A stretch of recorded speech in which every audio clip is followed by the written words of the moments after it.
I promised you I'd show you some samples worked in real time. If I were working on a project, this is what it might look like. Now, if you'd like to play along, I'm going to offer you the sample files. I've already placed them on Dropbox, and here is the link. Write it down. And if you'll go click that link, you can download the very files that I'm utilizing and either play along with me now or watch this video as I'd suggest first, then go back, download the files, and play along while hitting pause, stop, play. That way you can get a feel for it. It's good to see it. You'll see what I'm talking about.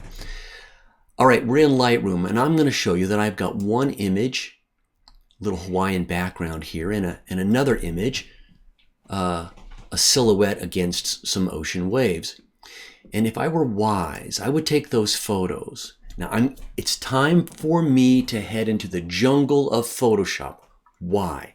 These images have already been edited in either the develop settings of Lightroom or the Adobe Camera Raw feature in Bridge. But now it's time for me to do something I am compelled to do in Photoshop, and that is composite, combine two or more images. So I've got to finally take these images, my babies, into the jungle. But to do it wisely, to do it as a smart person, I'm going to edit them in Photoshop? Yes, but as smart objects in Photoshop. So I'm saying edit in Photoshop. How? As smart objects. These images will both be opened in Photoshop. As it works, it's thinking. Now, the way I've done this is I'm going to get two separate Photoshop files, each of them saved as smart objects. I'm zooming in to let you see the smart object icon. Because of how I exited Lightroom with that menu item, I enter Photoshop already protected as smart objects. The issue is that it brought them in as two separate panels, two separate documents. And so I'm going to use what was in my 4 ways handout that some of you asked for. If you still want it, ask for it. 4 ways to combine images in Photoshop. So I'm going to use the 4th way, the preferred way, apparently, supposedly, according to Adobe. I'm going to click on one image, click and drag it to the panel or the tab of the other image. Don't let go, don't let go. I really feel like I should. And then pull it right back down over the image and then let go. I've combined those two photos. I don't have to save the other. They are combined. If you look at this photo, this image, this document in Photoshop, I now have 2 smart objects, one floating above the other in Photoshop. I'm going to take the top image and let's try a blending mode. Now I can guess what's going to happen if I blend one into the other. I'm just taking the long cut as I pull down through these until I hear myself make a happy ooh sound.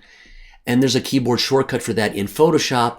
Hit the letter V, then hit plus, shift plus plus, shift plus plus plus. B just gets me out of any painting tool. It grabs the move tool. Gets me out of trouble. That's what V does. And then shift plus plus plus plus cycles through the blending modes. And I'm going to go, as I said, until I see something that makes, ooh, that's not bad. That's not bad either. I think I'll use this. And so it looks like I've settled on, and I wouldn't have predicted or guessed it, screen mode. Cool. For these 2 images combined, that works for me. I've done that. Let's add some more. I'm going to create, let's hide my bottom layer. When the top layer is highlighted, let's cheat and let's select my sky. Select it. We're going to glitter and glue here, by the way. Remember Photoshop? And I'm going to jump, Command J. I now have my sky isolated. That'll come in handy here in a moment. Here's the moment. I'm going to grab my type tool and let's type. Hawaii sounds good since that's where we are. and I'm going to put it halfway over the mountains. And glitter and glue, option click to stick it to the sky. So far, so amazing. How is that with my bottom image? Not bad, not bad, not bad. I'm going to create a new layer, and I'm going to gradate. I'm going to graduate. Oh, this works for me. I've got blue and white. That doesn't hurt my feelings. From blue to white. Okay, on that layer, click and drag down and stop. That does hurt my feelings. But if I sneak over to blending modes, I can say, well, why don't you multiply those together? That's not bad. And now my opacity, maybe I'll dial that back a little bit. Looking good already. I could stop and be happy in real time. How long was that? Not very long. Not very long. Okay, this is what I would be doing. Now there's a lot more I could be doing. For example, I could click. I want to see just this human, my son. And while that layer is highlighted, I'm going to say select the subject. And you know that as I travel, it's going to travel with me. I'm going to travel back up to that colorful mountain range image while it's selected, while he's selected, but I'm on the other photo. I'm going to add a layer mask. Everything's gone. Let's show the rest. Not a bad image. I'm going to click back on my artwork for the mountains, Command T for transform. And oh, look, as I scale the photo, it's also scaling the layer mask. Why? Because the two of them are linked. This is something you haven't learned yet. Let's break the link. And when you break the link, one can be transformed independently of the other. I'm just changing the size of one of those images and re-evaluating where I want to place it. I'm just playing. I don't know what else I want to do right now, but I might change the color of the mountain range. Here we go. It's a good thing I brought these in from LightRoom. You'll remember, from LightRoom as a smart object. If I'm smart, I'm just going to double click on the icon. And Photoshop will take me back to not Lightroom. This is what I promised you in the main lesson for this week. It does not take me back to Lightroom. And if I were to add, let's say, a darkening area, I'm making a mask and I'm going to darken this particular area. That's the part that was showing up inside the silhouette. And I'm going to say okay. And I come back, it darkened that area of the silhouette. I can go back and forth. Double click. I'm going back in. I think I want to make this image grayscale or black and white. I just hit BW, black and white. I say okay. And now it's black and white. I think I'll go edit the boy image. Double click him. I'm back, not in Lightroom. You see what I'm saying? This is the procedure. And unfortunately, this is the workflow. Even if I begin these images lives in Lightroom, take them to Photoshop, a smart object, when I come back, Photoshop does not present that back in Lightroom. It presents it rather in Adobe Camera Raw. All new shortcuts if you're a Lightroom user. So I'm going to do M, not Shift W. I'm going to change my color on the image. I think I'm doing that. Let's see here. Curves. Make my mask. Let's select my subject. And then hit X to invert. Everything but the boy is selected. What am I going to do out there? Well, that will get darker or brighter, or that will get, oh, let's play with my friend curves. Yes, curves. You see how I've got a local edit, a mask, and I'm editing the curve, I'll see, okay, with that local mask.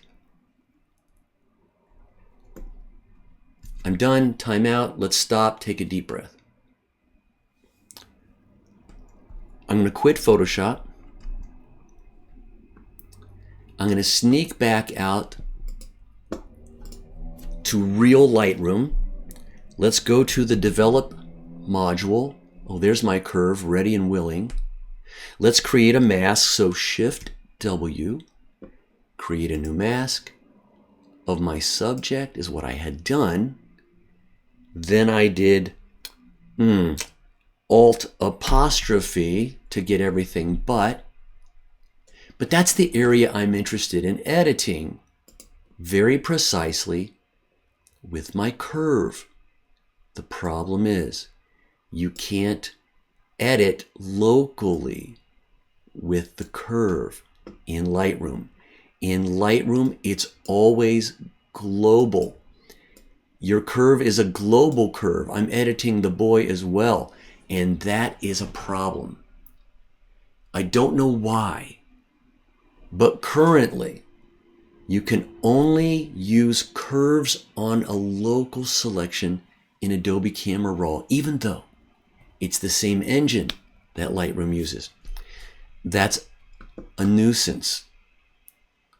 If I make this and save this, let's go ahead and do that. I'm going to sneak back out to the grid, the library. He's been changed. If I Command S, I'm saving my metadata if I haven't already checked that massive catalog setting difference. I'll do Command R, or Command R to reveal, right? I'm going to drag and drop it in Bridge just to continue editing. In this case, to continue editing the curves locally. I can't edit curves locally in Lightroom. And boy, do we like them. So I'm going to get my mask panel.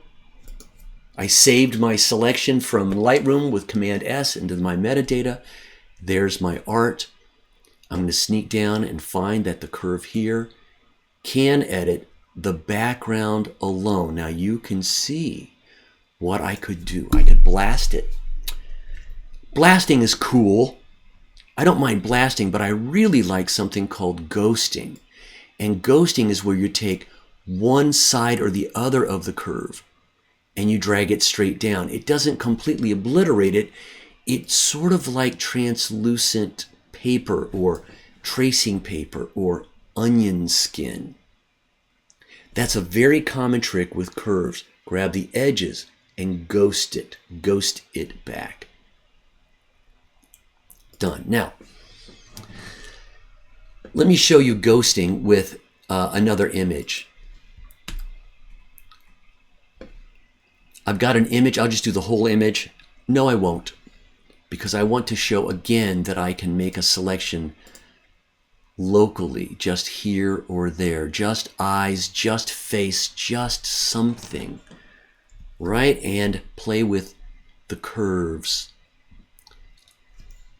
If I grab one side of the curve and drag down, it's doing a darken ghost. If I grab the other end and go up, you'll see what I mean about ghosting.